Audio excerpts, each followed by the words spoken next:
honest, so many things compete for our attention and affection. For me, one of those things has been soccer. I love the game, the excitement, the passion, the community it builds.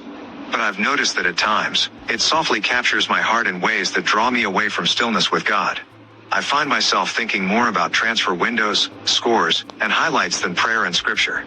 That's when I realize how easily good things can become distractions from the best thing, intimacy with God.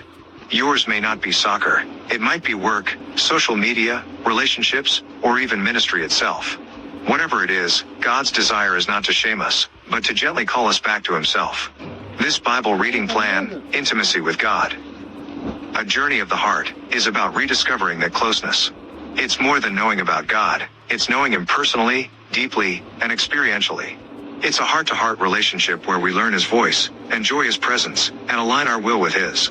Over the next few days, we'll journey through the lives of those who walked closely with God: David, Abraham, Moses, Mary, and Jesus. Each day highlights a different aspect of intimacy. Longing for God, trusting him fully, prioritizing his presence, coming to him in honesty, and following Jesus' example.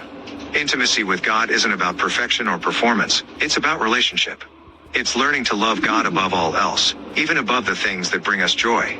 It's allowing him to fill the deepest desires of our hearts so that everything else finds its rightful place. Take a moment to reflect.